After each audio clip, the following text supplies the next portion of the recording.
Okay, so it looks like the number of people joining is slowing down a little bit, so we might just get started now.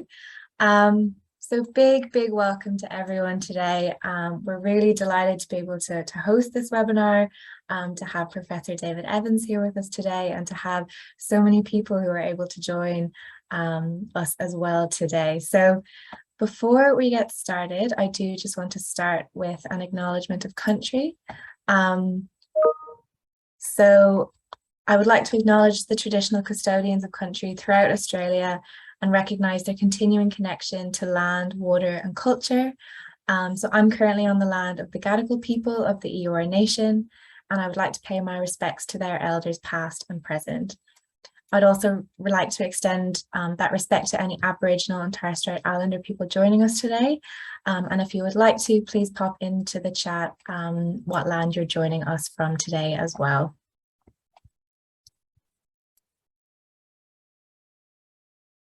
All right, so just a small bit of housekeeping before we do get started as well. So as participants of this webinar, you're currently on what's called listen only mode. And what that means is that we are not able to hear or to see you. The next is that we are recording this session and it will be made available to you along with the slide handouts after the webinar. The webinar recording will also be available on the Matilda Centre YouTube channel in the coming days. We hope to get this up within, the next 24 to 48 hours, and you will be sent an email when it is up as well, when the recording is made available. And just to say as well that all the other webinars that Learning with FASD has posted in our webinar series so far can all be found on the Matilda Centre YouTube channel as well. And then lastly, we will have a question and answer session after our presentation today. So as the session progresses, please feel free to add your questions to the Q&A box, which you should be able to see on your screen. And I will also be monitoring the chat box as well for anything that pops in there instead. So just to start with a really quick intro. So my name is Dr. Emma Devine and I work as the project manager at the Matilda Centre for the Learning with FASD project. So Learning with FASD is a project we've been working on for a while now, and we launched in March. And the aim of Learning with FASD is to provide evidence-based, trustworthy and up-to-date resources for predominantly primary school educators in Australia, with the aim of better supporting children with FASD in schools. And while we do have that primary school as our primary focus, a lot of the resources that we do, we do have up on the website would also be suitable to secondary schools and to other education contexts as well. And through a long, development process with various stakeholders, so with primary school teachers, with fetal alcohol spectrum disorder or FASD experts, we developed a suite of resources that focus on three main topics.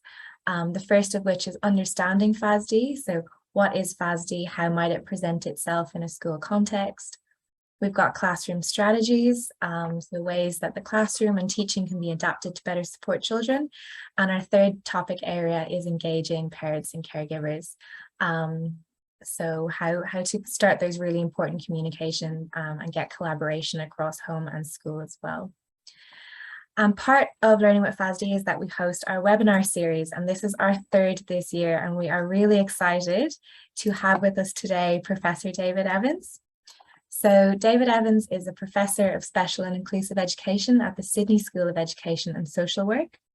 He teaches in undergraduate and postgraduate programs, and he also supervises research students across a range of different subject areas. Some of David's main interests surround the provision of quality inclusive education, where all students have access to the general curriculum alongside their peers in the neighbourhood school. And this work takes place predominantly in Australia. And now I will hand over to David to get us started. Thanks very much, Emma, and it's wonderful to be here, and it's great to be able to share this seminar series with so many people from a very diverse set of locations around Australia. A special call out to Nick, who I noticed in the chat, introduced himself from many years ago. So today, I would like to talk about supporting students impacted by FASD, but before I do that, I'd like to acknowledge the tradition of custodianship and law of the country on which the University of Sydney campuses stand. I pay my respects to those who have cared and continue to care for country. I extend that to the countries on which you are located. When Emma and Julia approached me about talking today, one of my first comments to them was I'm not an expert in FASD, and I certainly have limited understanding of FASD in many ways. And some of you might say, well, why are you talking today? Because the example of FASD for me is an example that many teachers face every day in their classrooms, and administrators face in their schools, and school sectors face on an ongoing basis. So in thinking about today, what I decided to do was just to go back to a little bit of a pet topic of mine, and that is around the notion of labels. And the one that always jumps into my head was that one day, many years ago, when I was working in Perth, a young man came into my office and asked me if I would supervise him for his honours degree. So this is a Bachelor of Education honours degree. And I said, oh, that sounds really interesting. He was, in fact, my very first person to ask me if I would supervise them. And he said to me, I'm really interested in exploring the notion of anaphoric resolution. And when he said that, my immediate reaction was, what on earth is that? And to be perfectly serious, I thought it was a medical condition.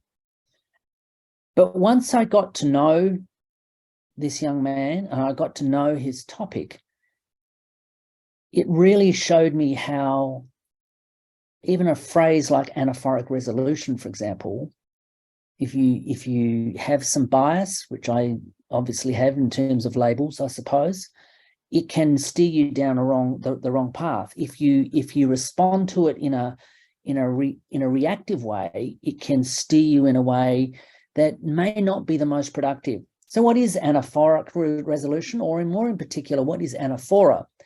So anaphora is a Greek word for repetition of similar phrase or words at the beginning of sequential sentences or sentence of a series of sentences. And to give you an example, this very famous speech by Dr. King, his I Have a Dream speech, is an example of anaphora. And when I was researching for this presentation, I will have to admit I was unaware of this definition of anaphora. So through my own research and through my own efforts, I was able to dig up and come up with information in regards to anaphora. And it just so happens that I am a great fan of Dr. King, and in particular his I Have a Dream speech. So my interests, my motivations, all drew me to this particular definition.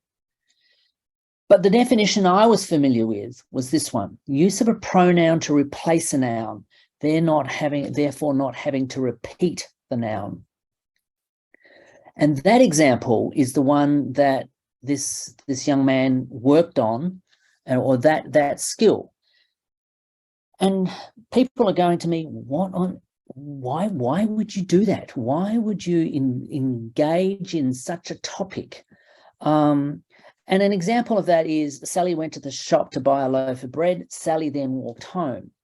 Now, the word Sally, in this case, the proper noun Sally, has been used on both occasions. If, however, it was phrased that way, Sally went to the shop to buy a loaf of bread, she then walked home, the she refers to Sally. It backward references to the person whose name is Sally.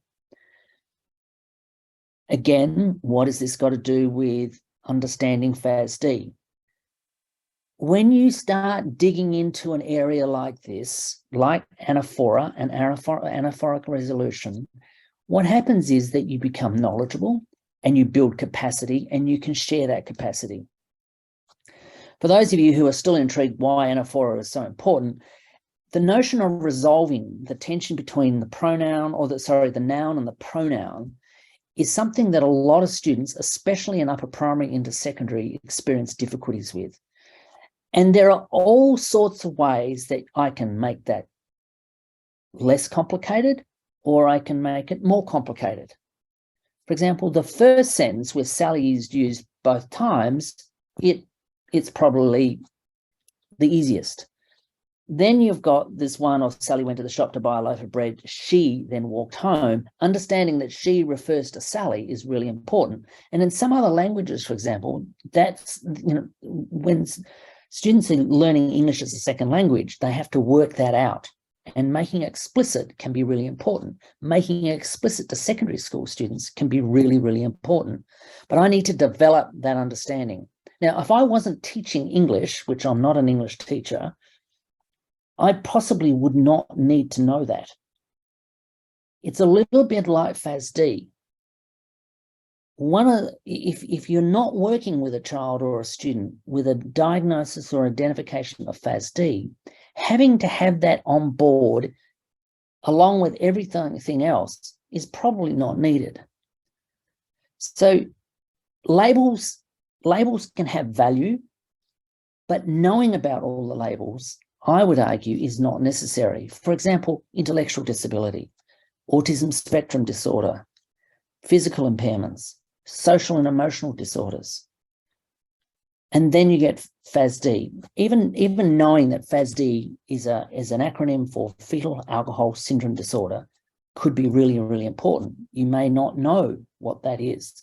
And as a teacher, and somebody says you have a student coming into your class diagnosed with FASD and you don't know what that is, there's a real need to remove the tension and the possible fear that comes with that and build capacity within that teacher, but build capacity within the school also. So Emma directed you to the website that the Matilda Centre have developed, and I highly recommend it to you. I would recommend a site like that, for example, if you have a child coming into your school or coming into your classroom this year or next year, for example. It's a great site to familiarise yourself around what is FASD and what does it mean. As I said, I did not know a lot about FASD, and it's only over the last few years that I've become more familiar with it. But for example, estimated effect between 2 and 5% of the general population. That's a high proportion of the population. For example, the number of people with disabilities in the population is around 18 to 20%. The number of students who are identified through the NCCD in schools is around 21%. When you're talking about 2 to 5% of the general population, it's a lot of that's a high proportion. But the other thing about labels, and this is one of my real concerns, is that sometimes labels can be barriers in the environment. People make decisions based on a label and not about the student, not in regards to the environment that the student is, and not in regards to the environment that you are as a teacher. It can undermine the efforts of inclusive education. And to give you an example of that, there are currently, and I'm aware that people are across Australia and into New Zealand and other parts of the world, but currently in the states and territories in Australia at the moment, a number of states and territories are trying to remove the disability diagnosis confirmation out of being able to provide additional support for students. And they're moving to a more strengths-based approach using frameworks like the International Classification of Functioning. The labels can be attributed as to the person. The label has an effect of making the person, the label, it depersonalizes to some extent students and people. It also tends to highlight characteristics as fixed and unchangeable. For example, if I use the term cerebral palsy impacts on children and persons in multiple ways, and no person is the same. And the same can be said in regards to FASD. FASD comes, a young child coming into a primary school, for example, will demonstrate a range of strengths and a range of limitations. The one, and most of this work comes out of some work from UNICEF. A label can also disempower a teacher as they provide no lever for action within their expertise. As I've said, the term FASD, the label FASD, does not provide me as a teacher much to go on as an educator. Teachers need information on strengths and talents, but more importantly, on children's learning experiences and participation. So I'm really trying to stress a couple of things here. Labels can be important, but they're only one part of the puzzle. They are a small part of the puzzle. Labels can be a barrier, but probably the most important for me is that all students who come into our schools, including students with a diagnosis of FASD, come to us with strengths, they come to us with interests, and they come to us with motivations to learn. And my job as an educator is to tap into those strengths and interests and motivations and to design the best educational program that I can. So the Matilda site talks about that it's possible to make adjustments and modifications to the classroom environment that allows schools to better meet the needs of children with FASD and support their ongoing learning. That's our responsibilities as teachers and educators. Meeting the needs of children with FASD requires a whole school approach to ensure that these children have the opportunity to reach their potential in a successful and supportive learning. I would like to add to that a whole school approach also has the responsibility to equip teachers and members of the school community with the skills and knowledge to provide these opportunities for every child, including a child with FASD, to reach their potential in a successful and supportive learning environment. And in doing that, we need to make sure that we involve the student, that we make sure we involve the community, the family, the parents, the carers, the guardians, and that we bring along our community as well. So, qualities of an effective inclusive school. So I'm going to talk about this probably for the next 10 minutes or so. And I'm going to try and illustrate a couple of things about how this environment that this definition talks about, or this statement from the Matilda website talks about. I want us to focus on how we can organize our schooling community to be supportive of students and learners, to be supporters of teachers and members of the school community. So having a unified vision, for example, that all students are learners and that we can provide the very best learning environment for all learners is paramount in this exercise. And I don't know of a school that doesn't have that vision. How they organize to work towards that vision then varies. Administrative and teacher support that results in improved collaboration, shared decision-making, and distributed leadership. Improved collaboration, shared decision-making, and distributed leadership. So we want to make sure that we're collaborating. So as a teacher, I feel as though I'm being supported. As a teacher, that my views are being heard. That as a teacher, I'm working with other colleagues, I'm working with family, I'm working with the student. Third, a focus on becoming a problem-solving organisation that embeds data-based decision-making into daily practice. It is the bit around problem-solving organization that I would really like to drill into, really like to be able to focus on over the next few minutes. And in talking about a problem-solving organization, we make sure that we have efficient and flexible uses of resources.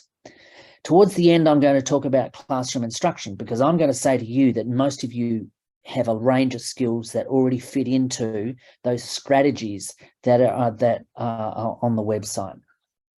So, a continuum of support and learning. I have this firm belief that schools need to have this continuum of support and learning, and many schools have this. I know, for example, here in New South Wales, that most schools have a learning and support team or a diversity team. There are a number of different words for it. Most important to this is having strong universal supports. And some work I'm doing at the moment in regards to the nationally consistent collection of data, and working with one of the school sectors here in fact, with a couple of school sectors here in New South Wales at the moment, trying to work out how you can support students who have particular needs, and teachers and schools who have particular needs, has been really interesting, because getting at this universal supports has been really hard. It is a very important part of the puzzle.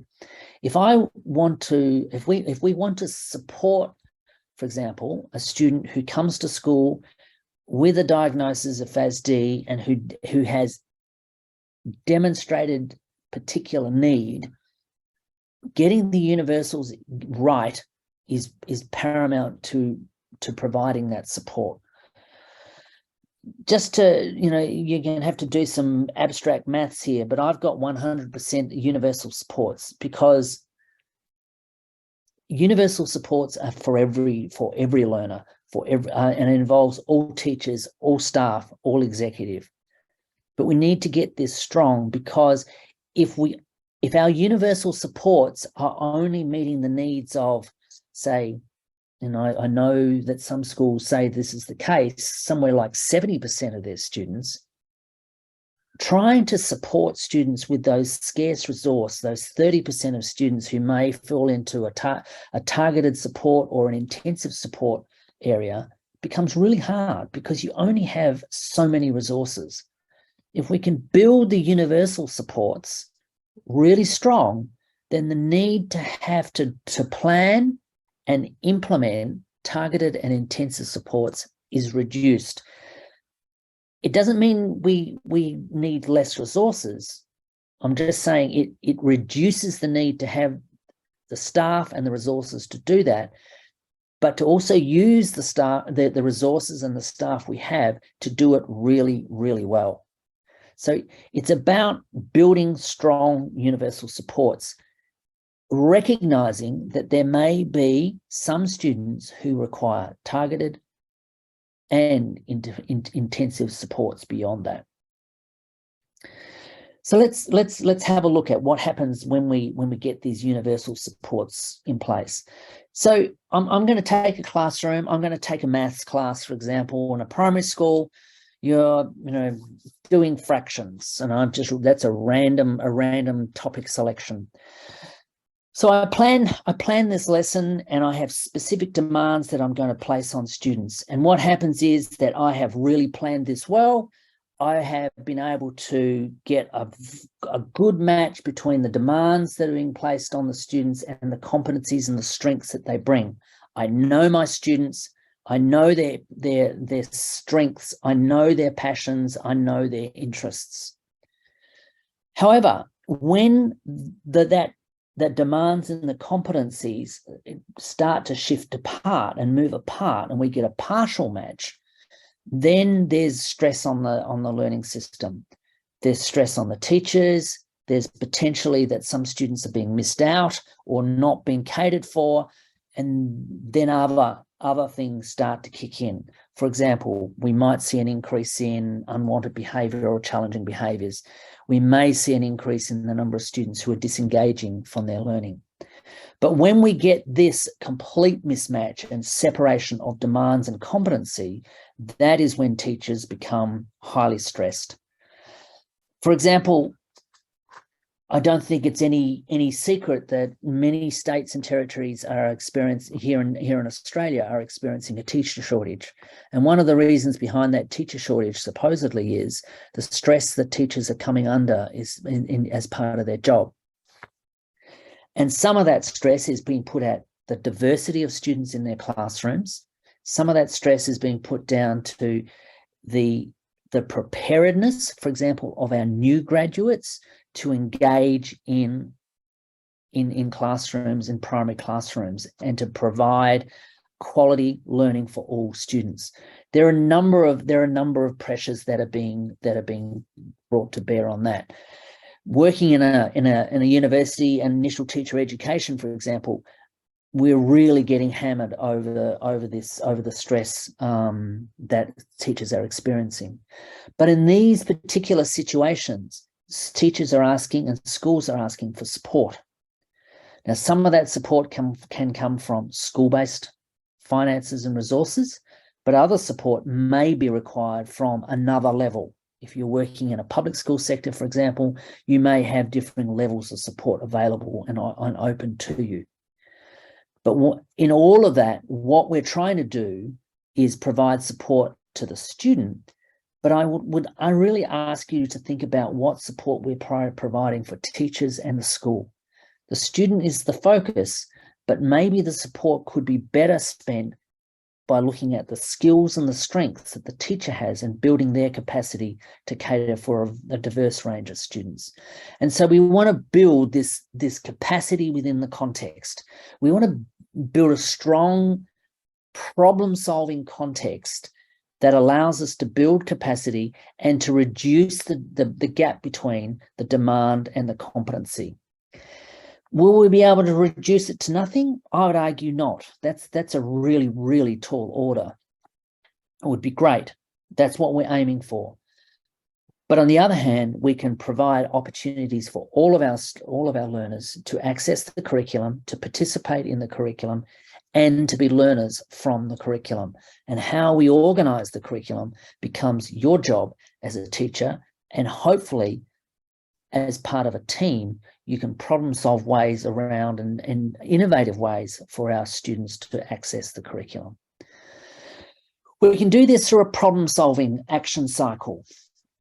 And again, this work comes from this document from UNICEF. It's one that I've come across in the last couple of weeks. This problem-solving cycle, however, has been around for a long, long time. I'm currently cleaning out my office, and I came across some material from back in the early 90s, which had a very similar sort of cycle. So we have this situation. We have a student, for example, in our classroom whose learning has slowed down or has come to a halt. They may be demonstrating certain behaviours that are disruptive and challenging to the learning environment and for other students and for you as a teacher, creating a lot of stress for you as a teacher. So you have a problem, you have a situation that you would like to address. So we need to collect evidence. Now, again, many schools will be collecting this evidence as part of the NCCD. So let's collect evidence for the NCCD, but also let's use this evidence to inform the planning that's going to go on. Now, some school sectors do that really well, other school sectors not quite as well. We need to analyse and understand this. And this, to me, is really, really important when it comes to working with a child who has a medical diagnosis of FASD. Understanding what FASD at this point of time becomes very, very important. This is where a team of people, a group of people can collaborate and problem solve to understand what FASD is, What are some of the implications in terms of cognition, potentially social skills, learning? All of those sorts of things can be discussed. If you go onto the website that Emma talked about, you can find a whole lot of material under understanding FASD.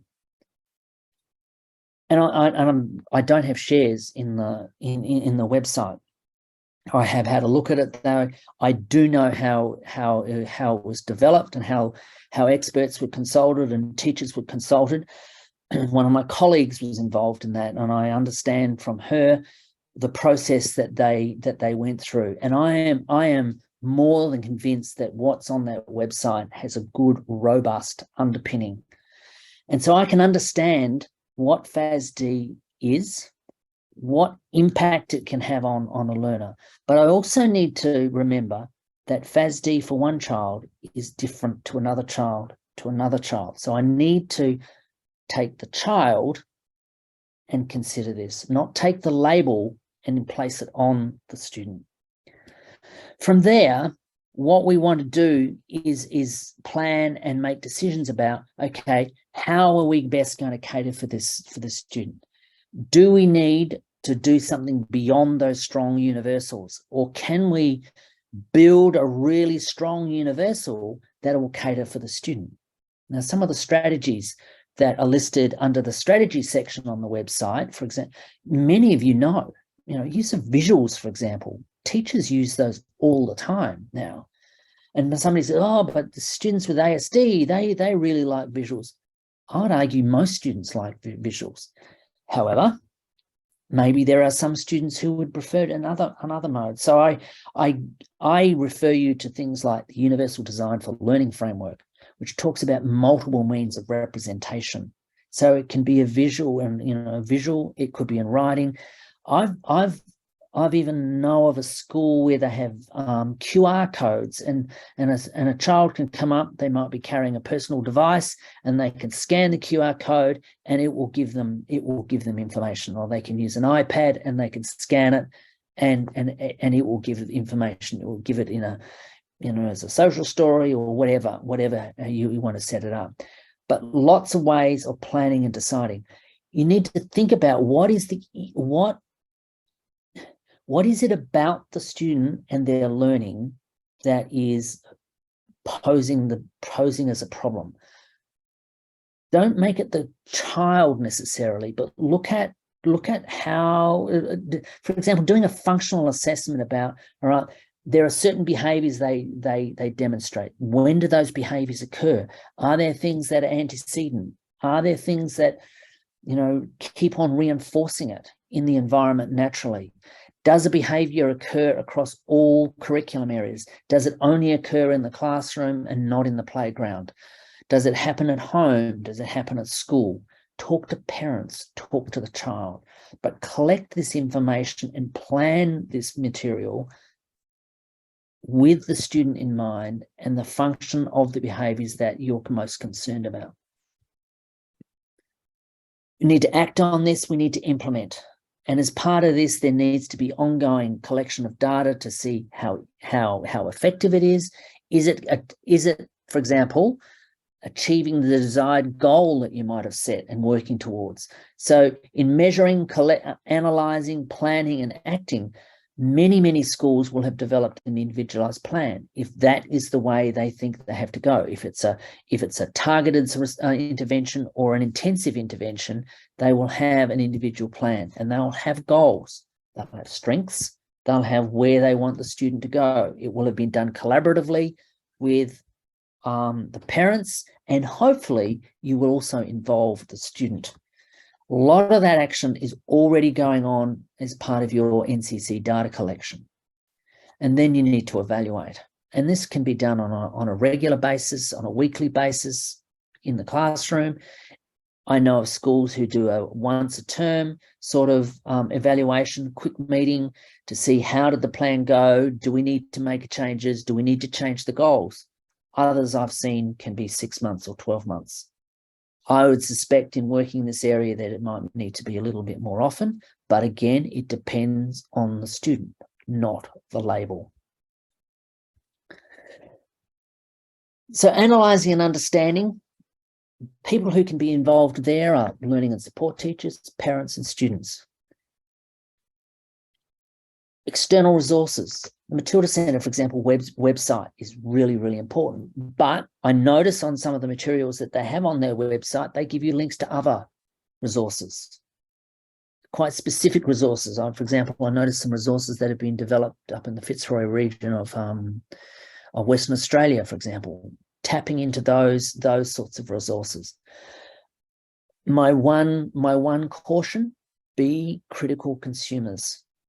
Accepting any form of external source, I think needs to be done with a very clear professional lens as what you deem to be suitable professional material.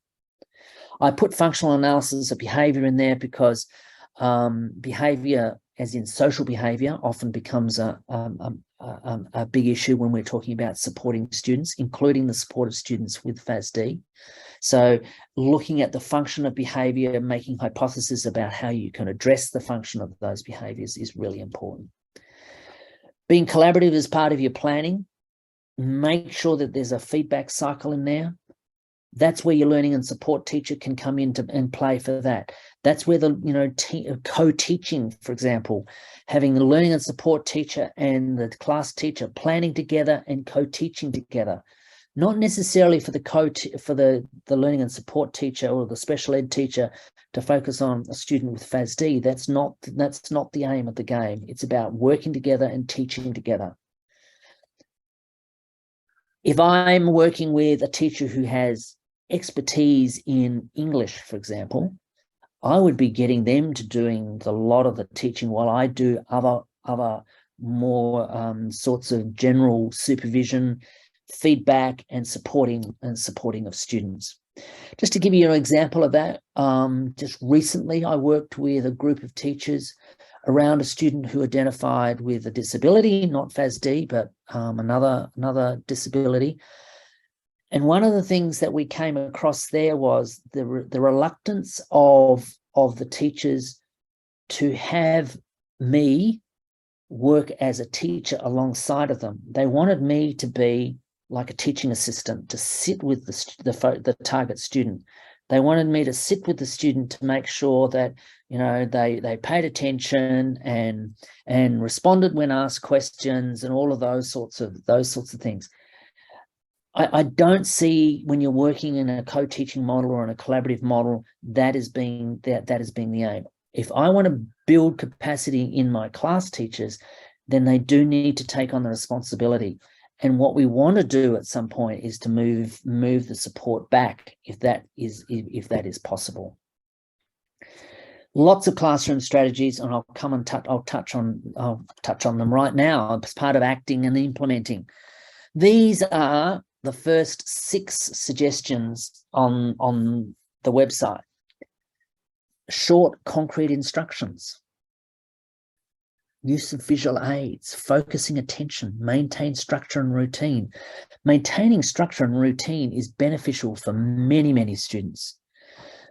But there may be some students, for example, a student diagnosed with FASD, who may need that structure to be much greater, may need it to be easily accessible in terms of as a visual aid. And it may require me as a teacher to come back to them on a more regular basis than for other students. I am differentiating the way that I apply those strategies based on my understanding of the students. Teaching standard 1, knowing your learners, is what this is about. Allowing additional processing time. And knowing your students, knowing those students who may just need to, a little bit more time. Example recently of that was again in this classroom situation where the young man made it very clear. We had a conversation with him. He said he would love to participate in class because participation is really important. He gets a mark for it, and he wants to make sure that he gets his marks for participation. But he would like the question maybe to telescope ahead of time. So give him a question and then move on to somebody else to ask a different question and then come back to them. And that allowed that additional processing time. Allow frequent breaks. Where I was in a classroom recently, they said we're having brain breaks. You know, teachers have all sorts of great terms for this sort of thing, but everybody can have a brain break if that's what they choose. You know, for some students, it's going to have to be more frequent. For other students, they're fine. They can move on and work and expand on work that they've been set. So the FASD website, I really encourage you to have a look at it because it's got a lot of resources in terms of strategies. But again, I would argue none of those strategies are magic in the sense, wow, I've never heard of that before. I would argue you've heard of every one of them. But it's actually making a professional choice now about a child with FASD. I know, for example, that the impact can have effects in terms of cognition, remembering things, focusing attention, having visual aids. Those sorts of things can support those students. If you've ever thought of yourself in terms of remembering something, what are the strategies that you use? You have strategies to use. Share some of those strategies, writing lists. Make sure that you can't, you know, that it gets done before a certain period of time. Or one of the strategies I'm trying to use at the moment is, especially with emails, is to answer them, you know, immediately, unless they're really, really ones that are going to take a long time. They get answered immediately. I set some time aside every couple of times a day to get into them. So this continuum of support is based on a strong universal supports. There will be a group of students potentially who may need something slightly different, more targeted, on top of the universal section. Some students, hopefully a very small number of students, may require intensive supports. And hopefully that intensive support is of a short duration. Very quickly, this is a model of support taken from that I have seen implemented in the public school sector here in New South Wales. So understanding your learner, we've got that. We're differentiating our teaching strategies, got that. We're communicating and planning with parents and carers and students, and we're building our capacity within the school around FASD, through professional learning, through ongoing professional work of my own. In some cases, we may need to formulate an adjustment, as in a reasonable adjustment under the Disability Discrimination Act and standards. It's an adjustment that will be reported as part of the nationally consistent collection of data. So if we've done all of those steps, getting to formulating the adjustments should not be a major issue. We should have evidence. We will have collaborated and with parents and or carers and students. We are already implementing quality differentiated teaching practice, and we're doing that because we really know our learners. In some cases, you will move to this additional supports area. And if you have done those first 4 steps, getting to the additional supports area should be relatively easy. It should be just another step. Now, I'm very well aware in some sectors that is not the case. It's like switching languages to go from formulating adjustments to additional supports. But I'm also aware in other sectors where the language is very continuous, where there's the real effort to promote universals across all levels, but also to get those first 4 steps to use the same language as the additional supports area. And so teachers are very aware of what is expected of them and how they can go about supporting all students, including students with FASD. So Teaching students with FASD is part of a teacher's workday. All students have the right to be at school. All students have the right to be in their neighbourhood school alongside of their neighbourhood peers. So it's part of our day. You do not have to be an instant expert. One of the criticisms we get here on campus from some of our undergraduates is that we do not introduce them to all of the disabilities and impairments and diseases and all of those sorts of things and syndromes, so they know all of them before they go out. We have 24 hours with our students. My understanding is it takes some doctors 10 years to learn that. I'm not sure what it is about initial teacher education, but learning 10 years work in 24 hours, I believe, is a bit of a tall ask.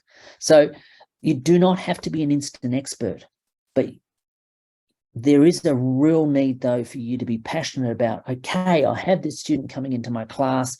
What can this literature tell me? Once I have that information, then I can treat this child as an individual, not as a label, but as a learner, as a participating member of my classroom.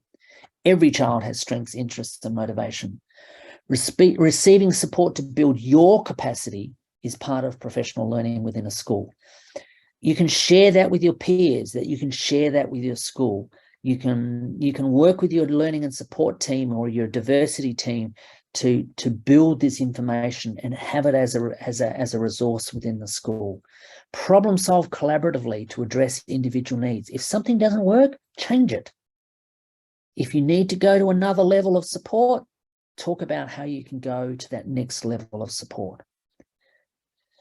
Make sure that you access well-researched professional materials. The materials that you find on the website that Emma was talking about is really, really important. It's well-researched, it's well-documented, and not only that, it's really nicely laid out, really accessible in that sense. Many strategies, however, are ones that you are using or are aware. There's nothing magical generally in this. The intensity in which you apply them, the duration over which you apply them may change from one student to another, but they'll generally be the same. Parents and students are valuable sources for understanding. I cannot stress enough that parents, carers, and guardians are a part of this puzzle. Don't forget the students. And I know, talking with schools over the last 3 or 4 months on another project, one of the things that primary school teachers say, oh, the kids are too young. They're never too young to talk to, never too young. Teach them how to express their goals, teach them how to communicate their interests and their motivations, because that is a long-term skill that will stand them in good stead and build a much stronger long-term quality of life for all students. Emma, I'm going to stop there because I'm over time and I think we've got 10 minutes, but thank you, I'm David. happy to answer any questions. Wonderful. Thank you so much, David. That has been really, really interesting. And I know we're getting some feedback already in the chat of how valuable people are also finding it. As you said, we do have about 10 minutes for questions. So I have been keeping a little eye. We've got some come through already, but yeah, just if anyone has any questions, anything they'd like to share, please do pop it into the chat or the Q&A box. I'm keeping an eye on both. Are you ready for a question, David? I'm ready for 2 or 3. Okay. Excellent. So we'll start with one from Ashley that came through earlier on. And Ashley was asking whether you would agree that a big contributing factors for teachers having low capacity currently would also have to do with increasing need for more data collection, other paperwork, on top of their existing obligations as well. Yeah. So who asked that question? That was someone called Ashley Chapman. Ashley, thanks. Yeah. So Ashley, totally agree. Now, because I sit in this, what is becoming a rather rusty building here at the University of Sydney, but I do have a real opportunity to get out in schools and to work with different school sectors. And one of the things that I have been fascinated over the last probably 4 to 6 months is I'm working with two sectors. In one sector, they've got NCCD data collection and all of that, and that talks to learning support, the same language. And in the other sector, they collect the NCC data and they get all this evidence, and then they have a totally different system for distributing support and for teachers and schools to lodge requests for additional support. And that creates enormous amount of work. And teachers get horribly stressed by that, because this system, which is rather old and antiquated, is very deficit focused. It's not very strengths based, where the NCCD tends to have a bit of a strengths based focus to it. So actually, I agree with you. This is about aligning the dominoes to some extent, so we have the same language and we're talking with the same language. I believe we can reduce a lot of that stress, but teachers are under a lot of pressure in that area. Totally agree. Absolutely. We've also got one asking whether, to your knowledge, you're aware of schools becoming more aware of the neurodiversity movement and incorporating more neuroaffirmative practices to care and support all students. So all different levels of, Okay, so yes, and that's not only in schools, but it's also in universities. That's becoming a greater movement. I understand where people are coming from, and I understand, and I get that, but in the inclusion movement, I make an assumption that we're all different. I make this assumption that all my students are going to be different. They'll come to me, and we'll meet at very, very different levels, but complementary levels in many ways. So while I acknowledge the neurodiversity sort of movement, to some extent, I think it's about recognizing and appreciating difference. And if we could do some of that, I think, yeah. The other one is I mentioned the Universal Design for Learning framework, and I believe that framework is really good at recognizing things like neurodiversity, because it talks about multiple means of representation. It talks about multiple means of action and expression and engagement, for example. And you could personalize to some extent if you really build strong, universally designed learning experiences. Yeah, wonderful. Thank you, David. We've got another couple coming through. So we are getting a couple of questions about some specific strategies and techniques for supporting students with FASD in school.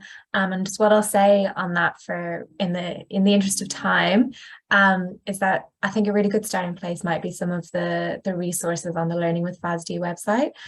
So I think Julia, who's working wonderfully behind the scenes for us, has put some of those links through already. And if not, feel free to email us after this as well, and we can send on some more resources that are sort of specific to your particular concern that you might be having in the classroom. Here's another one, David. I don't know if you've heard of this. So it's from Ashley again. So if schools are doing ABC observations and FBAs, are they aware of Dr. Ross Green's collaborative and proactive solutions model? Is that something you're aware of? No, I'm not aware of. Not so aware of it. Yeah, no, I don't think I've come across it either. So maybe that's an interesting one, Ashley, for us to have a little look at on our end as well, and see what's going on there. We've got a question just asking at what age children typically are diagnosed with fetal alcohol spectrum disorder, and this is one I might take off your hands, David, if you're happy. Please. It's been deferred to you. Yes. So just to say that getting a diagnosis of FASD is quite difficult, in large part due to there not being enough resources in this space, and it does take a multidisciplinary team to administer or to undergo the assessment to make that diagnosis. But what we do see is that oftentimes FASD sort of presents itself maybe as a child is starting school, whether that be starting primary school or starting secondary school, and it'll manifest quite often in behaviours in the classroom. So that can be a peak period for FASD to be picked up on in schools as well, which is why we focused the Learning with FASD website at primary school educators, because it is a really vital and critical time in this space as well. Can I just add to that response? Yeah, absolutely. So I come back to this notion of label. The diagnosis can be really valuable in the overall decision making, especially in education. But when it comes to things like nominating for NCCD, and in some cases for additional support beyond that in school sectors, NCCD does not require a FASD formal diagnosis, and many schooling systems are now working to a system where you do not need a disability confirmation. So yeah, important, but should not prevent support. Yeah, absolutely. And I think that's you know, given how difficult it can be to get a diagnosis for FASD in particular, I think that's a really important step. So, you know, that knowledge and awareness of FASD is critical, but, you know, not painting everyone who may have FASD with the same brush, and acknowledging their strengths and how best to support them in school as well is really important. I'm just going through. I've not been super good at ticking off the ones we've already asked out, so bear with me here while I have a little scroll. I just noticed, Tracy, your comment about sometimes when you adjust a teaching practice, it can support many learners. I totally agree. Yeah, it doesn't. These can be helpful. As I think you said earlier, I really related to the brain break suggestion you gave. I think we could all do with a few of them, particularly at this stage in the year as well. I think we're all coming towards the end. I think we might have time for one more question just before we wrap up. If we've got one here. Do you have any advice, Dave, for what schools should be doing if a child or a student is unable to attend school full time? So it could be due to a variety of reasons like fatigue, behavior. Is reduced time at schools an approach or a suitable strategy that you would recommend to cope with this? That's a good one. If it was due to health reasons, I think that may be an option, but it would be good to be able to work something out that maybe at the school that could be catered for. But if it's a behavior management solution, I'm not in agreement with that. We need to have strong behavior support systems in school, and if a student has got to that point, that's that intensive level, and I think we need to be bringing all the experts, including the experts in FASD, including the psychologists and school psychologists and all of those people to the table to talk about how they can support the student. See if there's another support there. Absolutely. So we have hit our 1:30 mark. I just want to pop up our last slide and just say quickly that if you do have a question that we weren't able to get to today, please do feel free to email us at info@learningwithfasd.org.au, where we will be sure to get back to you. And also to say a huge thank you to you, David, for coming along and chatting to us today. It's been really helpful, really wonderful, and a really big thank you. Yep, not a problem. Thank you very much, Emma. Thank you, Julia, and thank you to everyone online from so far away. Yep. You know, we've got a great audience here with us today. All right, thank you, everyone. Bye.